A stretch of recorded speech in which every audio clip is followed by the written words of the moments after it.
हर हर महादेव। जय भोलेनाथ।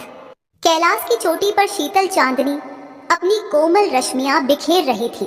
हिमध्वल शिखरों के बीच खुले शिखर पर भगवान शिव ध्यान मग्न अवस्था में विराजमान थे। जटाओं में चंद्रकलिका सुशोभित थी, कंठ पर नीलाभ आभा दैदीप्यमान थी। निकट ही माता पार्वती विनय पूर्वक विराजमान थी। माता पार्वती ने मधुर स्वर में निवेदन किया, स्वामी, ये संसार मोह और बंधनों से घिरा हुआ है। प्रत्येक प्राणी किसी न किसी आसक्ति में उलझा रहता है।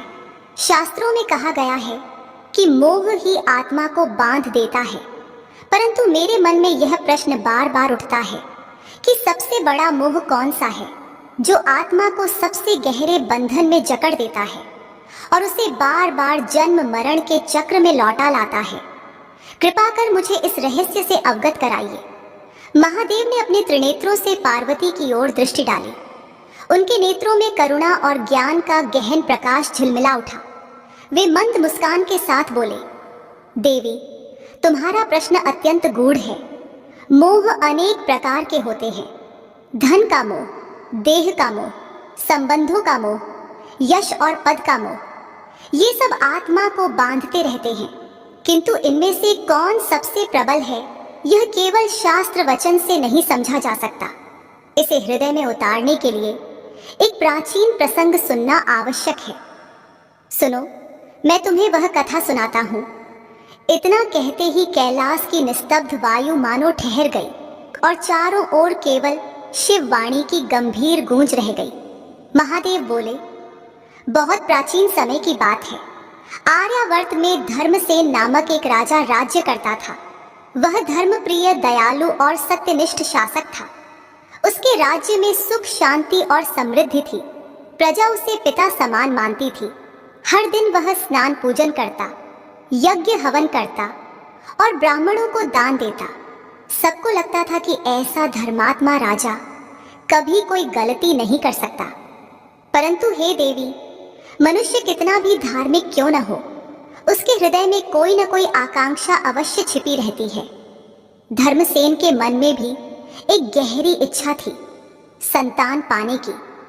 उसके राजमहल में वैभव था, प्रजा का प्रेम था, धर्म कर्म की प्रतिष्ठा थी, पर संतान न होने के कारण उसके मन को शांति नहीं मिलती थी।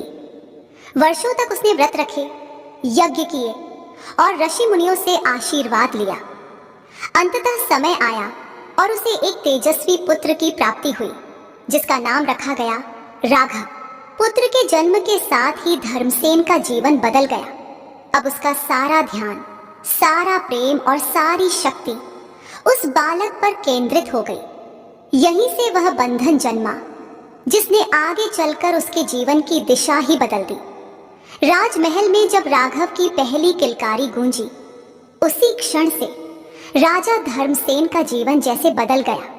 पहले जो समय वह प्रजा की सभाओं और राजकाज में लगाता था, अब उसका बड़ा हिस्सा राघव के निकट बीतने लगा। राज दरबार में निर्णय लेने के बाद भी उसके मन में यही चिंता रहती, मेरा पुत्र क्या कर रहा होगा, कहीं रो तो नहीं रहा, उसे भोजन समय पर मिला या नहीं। बालक राघव बहुत ही चंचल और तेजस्वी था। उसके छोटे छोटे कदम पूरे राजमहल में आनंद का संचार करते। जब वह राजा की अंगुली पकड़कर आंगन में चलता, तो राजा को लगता कि मानो उसे समस्त संसार मिल गया हो। रानी पद्मावती बार बार समझाती, राजन, यह पुत्र आपका है, पर यह ईश्वर की देन है, इसे उसी भाव से पालना। पर धर्मसेन का हृदय दिन प्रतिदिन मोह के धागों से बंधता जा रहा था। देवी, जब राघव ने बोलना सीखा और पहली बार पिता कहकर पुकारा, उस क्षण राजा के नेत्रों से आनंदाश्रु बह निकले। उसे लगा कि यह पुकार ही जीवन का सबसे बड़ा वरदान है। धीरे धीरे जैसे जैसे राघव बढ़ा, वैसे वैसे राजा का मोह भी गहराता गया। वह प्रजा और राज्य के कल्याण में भी सब कुछ देखता, पर अंतर्मन में एक ही बात बसती, मेरा पुत्र सुखी रहे, उसे कोई कष्ट न हो। गुरुकुल भेजने का समय आया तो गुरुजनों ने कहा, राजन, संतान का धर्म है कि वह शिक्षा के लिए गुरुकुल जाए, वहीं से उसका व्यक्तित्व निखरेगा। राजा का मन कांप गया। उसे लगा कि पुत्र से अलग होना कठिन है, पर धर्म और परंपरा के कारण उसने राघव को गुरुकुल भेजा। पर दिन रात उसके मन में यही चिंता बनी रही कि पुत्र वहां कैसा होगा, उसे कोई कष्ट तो नहीं होगा। देवी, यही मोह की जड़ें थीं जो धीरे धीरे और गहरी होती चली जा रही थी। राघव के प्रति प्रेम स्वाभाविक था, परंतु जब प्रेम धर्म से ऊपर जाने लगे तो वही प्रेम मोह बनकर आत्मा को बांध देता है। वर्षों बाद राघव ने गुरुकुल की शिक्षा पूर्ण की। वह शास्त्रों में निपुण, धनुर्विद्या में पारंगत और नीति धर्म में दक्ष होकर लौटा। उसके तेजस्वी मुख पर विनम्रता और गुरुजनों का संस्कार झलक रहा था। राजमहल में उसके स्वागत के लिए बड़ा उत्सव हुआ। नगर वासियों ने दीप जलाए, ढोल नगाड़े बजे और लोग जयघोष करने लगे, राजकुमार राघव की जय। राजा धर्मसेन गर्व और आनंद से भर उठा। उसके नेत्र बार बार राघव पर ही टिके रहते। सभा में भी जब कोई विषय उठता तो राजा कहता, इस पर राघव क्या सोचता है। मंत्रियों ने कई बार कहा, राजन, राजकुमार अभी अनुभव में नया है, समय के साथ वह निर्णय लेना सीखेगा। लेकिन राजा का उत्तर यही होता, नहीं, मेरा राघव दिव्य है, उसकी राय में भी ईश्वर की प्रेरणा छिपी है। धीरे धीरे राज्य के छोटे बड़े निर्णय भी राघव की राय देखकर होने लगे। प्रजा ने देखा कि राजा का मन अब पुत्र पर इतना केंद्रित है कि कभी कभी नीति और धर्म की तुलना में पुत्र का विचार अधिक महत्व पा रहा है। एक बार राज्य में अकाल पड़ा, अन्न का संकट बढ़ा। मंत्रिमंडल ने कहा, राजन, हमें कोष बचाना होगा और अन्न का बंटवारा सही ढंग से करना होगा। उसी समय वैद्य ने आकर कहा कि राजकुमार राघव दुर्बलता से ग्रस्त है और उसे दुर्लभ औषधि चाहिए जो केवल दूरस्थ वन में मिलती है। मंत्रियों ने सुझाव दिया, राजन, अभी पूरा बल और धन प्रजा की रक्षा में लगाना होगा। औषधि लाने के लिए छोटा दल भेज दे। लेकिन मोह ने राजा को विचलित कर दिया। उसने आदेश दिया, नहीं, राघव की रक्षा सबसे पहले है। सर्वोत्तम सैनिकों और संसाधनों को उसी कार्य में लगाओ। उसके इस निर्णय से सीमा के गांव असुरक्षित हो गए। डकैतों ने वहां आक्रमण किया और बहुत हानि हुई। देवी, यही वह क्षण था जब धर्म और मोह आमने सामने खड़े थे। धर्म कह रहा था, पहले प्रजा का कल्याण, लेकिन मोह कह रहा था, पहले मेरा पुत्र। और राजा धर्मसेन ने मोह की ओर झुककर निर्णय लिया। राजा धर्मसेन के आदेश से श्रेष्ठ सैनिकों और राजकोष का बड़ा भाग उस दुर्लभ औषधि को लाने में लगाया गया। सेनापति स्वयं राजकुमार राघव के लिए दल लेकर वज्रधारा वन की ओर गया। कई दिनों तक सैनिक उसी कार्य में लगे रहे। अंततः औषधि लाई गई और राजकुमार स्वस्थ हो गया। राजमहल में हर्ष का वातावरण छा गया। राजा ने देवताओं को धन्यवाद दिया और प्रसन्न होकर ब्राह्मणों को दान भी दिया। लेकिन उसी समय राज्य के सीमांत गांवों से दुख भरी खबरें आने लगी। डकैतों ने कई गांवों पर हमला किया, अन्न कोठार लूट लिए, पशु चुरा लिए और लोगों को मार पीट कर भयभीत कर दिया। मंत्रियों ने जब यह समाचार सुनाया तो दरबार में सन्नाटा छा गया। प्रजा के मुख से निकला, हमारे राजा धर्मप्रिय हैं, पर इस बार उन्होंने हमसे अधिक अपने पुत्र को चुना। गांवों की स्त्रियां रोती बिलाखती हुई नगर में आईं और बोली, राजन, हम भी तो आपके बच्चे हैं, हमारी रक्षा किसके भरोसे होगी। ये वचन राजा के हृदय में तीर की तरह लगे। रात भर वह सो न सका। महल की ऊंची प्राचीर पर खड़े होकर उसने तारों भरे आकाश को देखा और मन ही मन कहा, क्या मैं धर्म से भटक गया? क्या मैंने प्रजा की सुरक्षा को पीछे रखकर केवल अपने पुत्र को ही आगे रखा? अगर ऐसा है तो यह केवल प्रेम नहीं, यह मोह है। देवी, यही वह पहला क्षण था जब राजा धर्मसेन को अपने निर्णय का बोझ अनुभव हुआ। राघव स्वस्थ था, पर सैकड़ों परिवारों की आंखों में आंसू थे। यहाँ राजा को समझ आने लगा कि मोह कभी केवल व्यक्तिगत सुख नहीं देता, वह धर्म और नीति को भी छुपा देता है। अकाल का संकट धीरे धीरे टल गया। वर्षा समय पर हुई और खेतों में हरियाली लौट आई। प्रजा फिर से सुख का अनुभव करने लगी। लेकिन सीमांत के गांवों में जो भय डकैतों के आक्रमण से फैला था, वह अब भी स्मृतियों में जीवित था।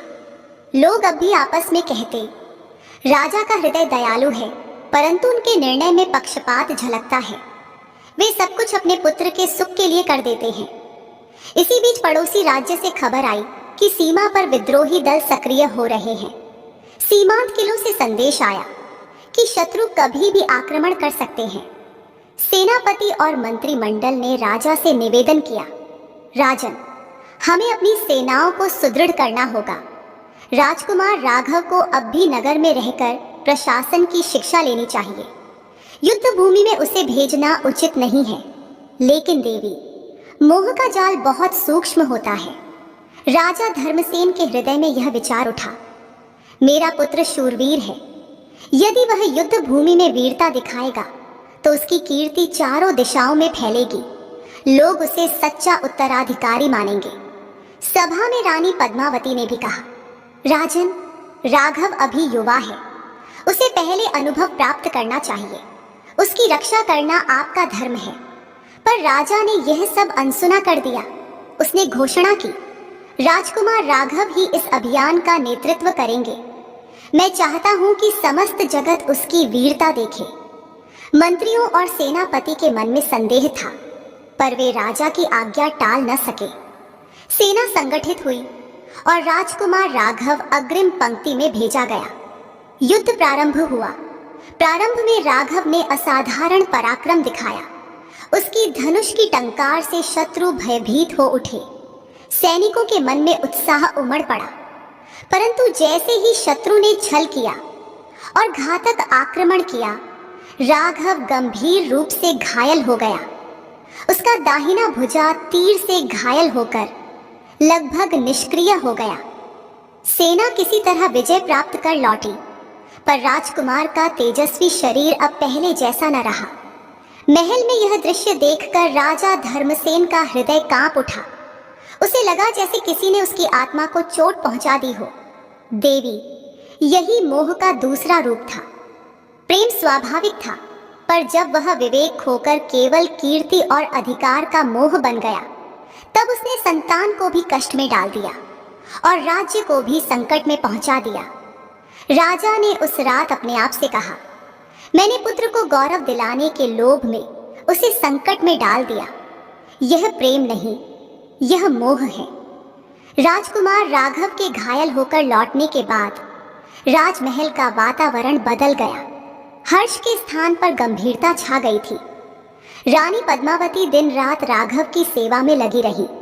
सैनिक और प्रजा दोनों ही दुखी थे, पर किसी को राजा से कुछ कहने का साहस नहीं था। सब जानते थे कि यह स्थिति केवल मोह के कारण आई है। राजा धर्मसेन रात भर सो नहीं पाते।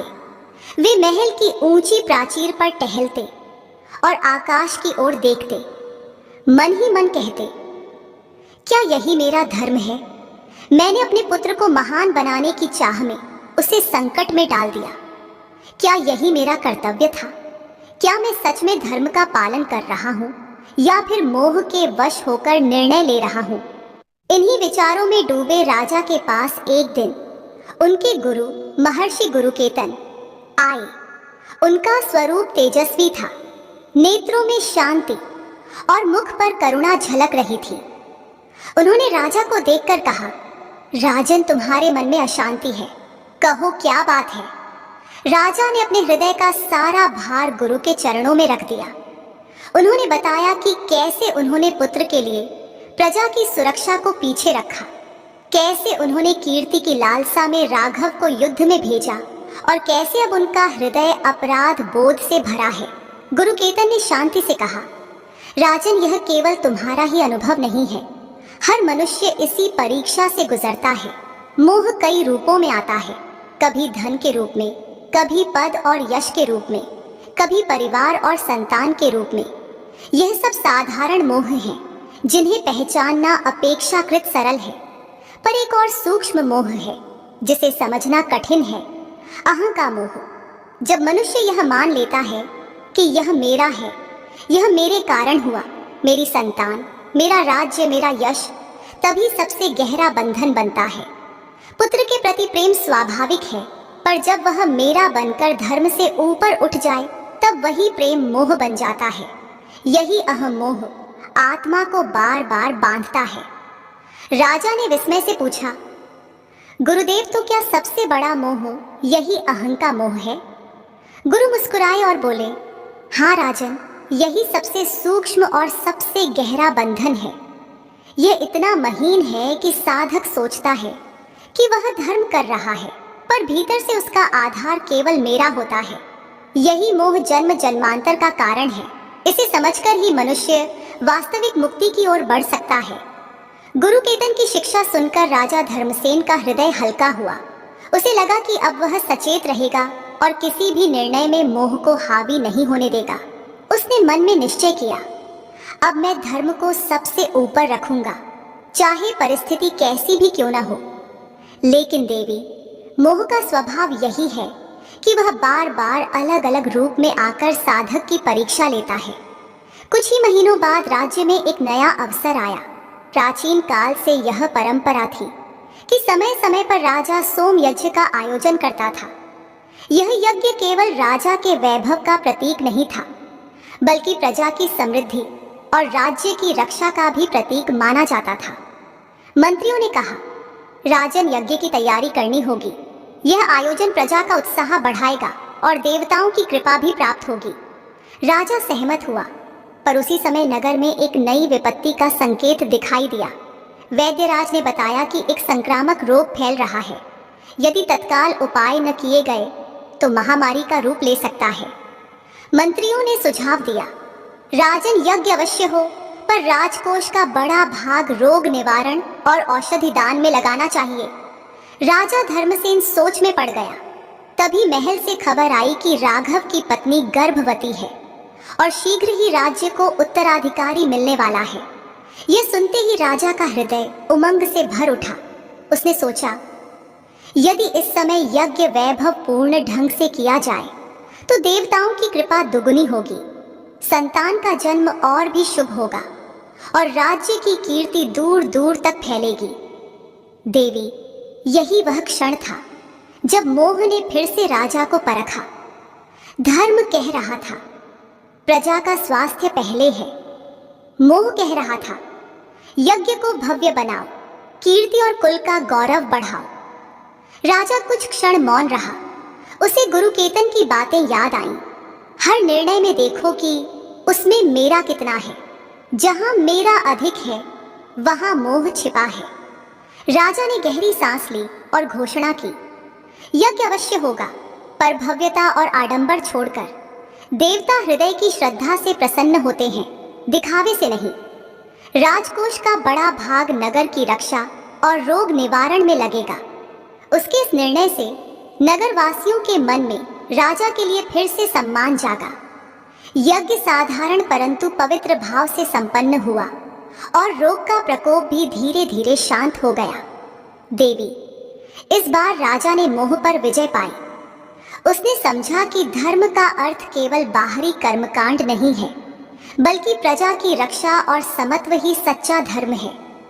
समय बीतता गया, राज्य में शांति लौट आई, प्रजा प्रसन्न थी और राघव धीरे धीरे अपने घायल भुजदंड के बावजूद नीति और प्रशासन में दक्ष होता गया। राजा धर्मसेन को लगता था कि अब सब कुछ ठीक हो रहा है। उसने अपने भीतर यह विश्वास भी पाल लिया था कि अब वह मोह को पहचान सकता है और उससे दूर रह सकता है। पर देवी, मोह का जाल बड़ा ही सूक्ष्म और गहरा होता है।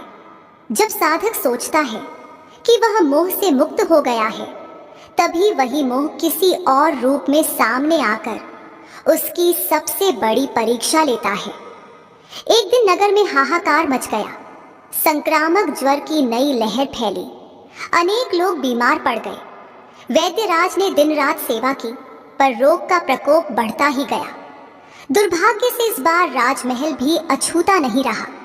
राजकुमार राघव भी उसी ज्वर की चपेट में आ गया। पूरा महल शोक और भय से भर गया। रानी दिन रात पुत्र की सेवा में लगी। वैद्यराज ने कहा, राजन, इस रोग का परिणाम अनिश्चित है। देव कृपा न हो तो रोगी का बचना कठिन है। राजा धर्मसेन का हृदय कांप उठा। उसने अपने मन से कहा, यदि राघव को कुछ हो गया तो मैं कैसे जीऊंगा? मेरा राज्य, मेरा धर्म, मेरी साधना सब व्यर्थ हो जाएगा। यहां तक सोचते सोचते उसकी आंखों से आंसू बहने लगे। देवी, यही वह क्षण था जब मोह ने अपनी सबसे गहरी चोट की। अब यह केवल धन, पद या यश का मोह नहीं था, यह उस सबसे गहरे बंधन का रूप था जिसमें आत्मा ये मान लेती है कि बिना किसी प्रिय के उसका अस्तित्व अधूरा है। उस रात राजा धर्मसेन राज मंदिर में अकेला गया। वहां दीपक की लौ कांप रही थी। उसने शिवलिंग के सामने सिर झुकाकर कहा, हे प्रभु, अब मैं कुछ नहीं जानता। यदि राघव को जीवित रखना आपके हाथ में है तो कृपा कर उसे बचा लीजिए। यदि उसका जीवन यहीं तक है तो मुझे भी यह शक्ति दीजिए कि मैं इसे आपका ही विधान मान सकूं। मैं अब अपने पुत्र को भी मेरा कहकर पकड़ना नहीं चाहता। मैं उसे भी आपके चरणों में समर्पित करता हूं। उस क्षण राजा के हृदय का बोझ उतर गया। आंसुओं के साथ एक अद्भुत शांति उतर आई। प्रातःकाल जब वैद्यराज ने देखा तो राघव का ज्वर धीरे धीरे उतर रहा था। सबने कहा, देव कृपा हुई। देवी, इस घटना ने राजा को सबसे बड़ा ज्ञान दिया। उसने समझा कि सबसे बड़ा मोह यही है, अपनेपन का मोह, जिसमें जीव यह मान लेता है कि यह मेरा है, यह मेरे कारण है और बिना इसके मैं अधूरा हूं। यही मोह आत्मा को बांधता है और मुक्त नहीं होने देता। भगवान शिव ने कथा का यह प्रसंग सुनाकर माता पार्वती की ओर देखा और शांत स्वर में बोले, देवी, यही है वह रहस्य। राजा धर्मसेन की कथा केवल एक व्यक्ति की नहीं बल्कि हर जीव की है। किसी को धन का मोह बांधता है, किसी को यश का, किसी को संतान या परिवार का, परंतु इन सब के पीछे जो सबसे गहरा बंधन है वह है अपनेपन का मोह। जब जीव यह मान लेता है कि यह मेरा है, यह मेरा परिवार है, यह मेरा धन है, यह मेरा शरीर है, तब वही मेरा तेरा का भाव आत्मा को बांध देता है। यही सबसे बड़ा मोह है। और देवी, ये मोह इतना सूक्ष्म है कि साधक को भी यह प्रेम या कर्तव्य जैसा लगता है, परंतु जब वही प्रेम धर्म से ऊपर हो जाए, वही कर्तव्य सत्य से दूर कर दे, तो समझो मोह ने आत्मा को जकड़ लिया है। माता पार्वती ने गंभीर स्वर में पूछा, स्वामी, यदि यही सबसे बड़ा मोह है तो इससे मुक्ति कैसे संभव है? जीव तो संसार में रहते हुए संबंध निभाने से बच नहीं सकता। भगवान शिव मुस्कुराए और बोले, देवी, मोह से मुक्ति का मार्ग वैराग्य से भागने में नहीं बल्कि समत्व और समर्पण में है। जीव को चाहिए कि वह अपने कर्तव्यों को निभाए, परिवार और संतान से प्रेम करे, लेकिन यह स्मरण रखे कि यह सब ईश्वर की देन है। जहां मेरा का भाव मिटता है और सब ईश्वर का है का भाव जागता है, वहीं से बंधन ढीला होने लगता है। समत्व का अभ्यास करो। सुख मिले तो प्रसाद मानो, दुख मिले तो परीक्षा समझो। स्मरण का अभ्यास करो। हर श्वास में यह याद रखो कि मैं देह नहीं, मैं आत्मा हूं जो ईश्वर का अंश है। और समर्पण का अभ्यास करो।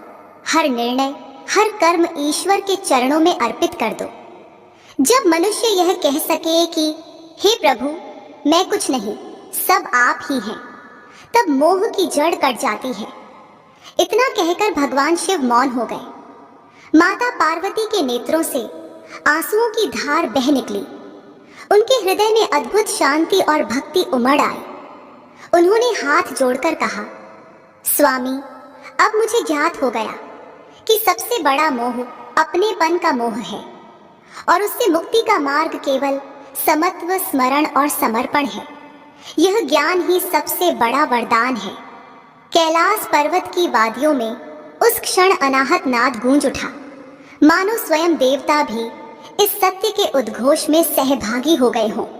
भगवान शिव ने माता पार्वती की ओर देखते हुए कहा, देवी, अब तक तुमने राजा धर्मसेन की कथा से यह जान लिया कि मोह का सबसे सूक्ष्म और सबसे गहरा रूप अपनेपन का मोह है।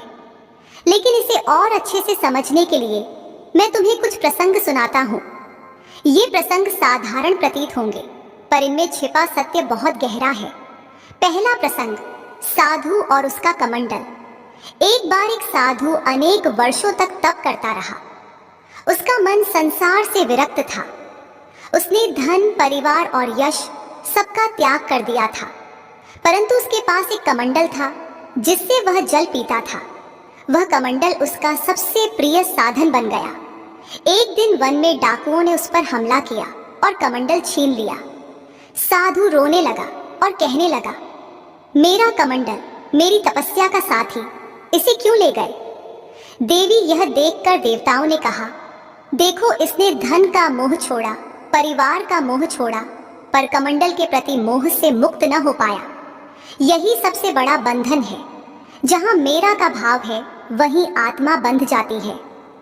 दूसरा प्रसंग, व्यापारी और तिजोरी। एक व्यापारी दिन रात धर्म का पालन करता, मंदिर में दान देता और ब्राह्मणों को भोजन कराता, लेकिन उसके मन में अपनी तिजोरी को लेकर भय और चिंता रहती। वह बार बार देखता कि उसका धन सुरक्षित है या नहीं।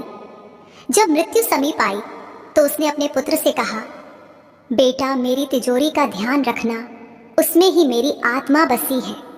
देवी उसी क्षण यमदूत आए और बोले, देखो, इस आत्मा ने जीवन भर धर्म का कर्म किया, परंतु मोह धन में ही रहा।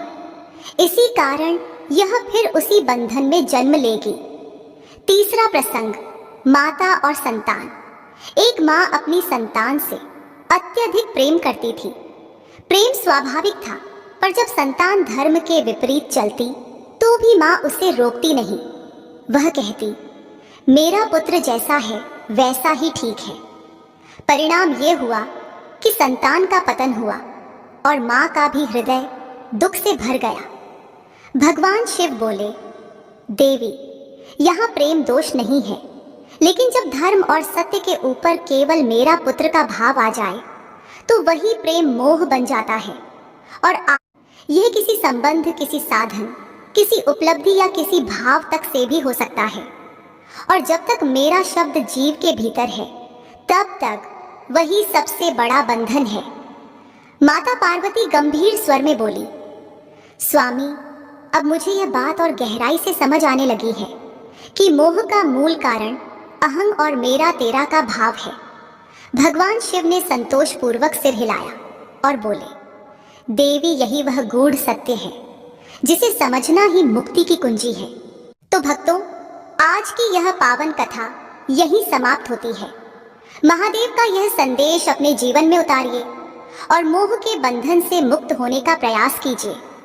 यदि यह कथा आपके हृदय को छू गई हो तो इसे लाइक कीजिए, अपने मित्रों और परिवार के साथ शेयर कीजिए और चैनल को सब्सक्राइब करना न भूलें, ताकि हर नई कथा सबसे पहले आप तक पहुंचे।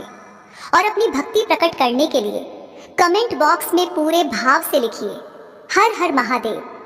फिर मिलेंगे एक और दिव्य कथा के साथ। तब तक के लिए जुड़े रहिए भक्ति और आस्था की इस यात्रा में। जय भोलेनाथ।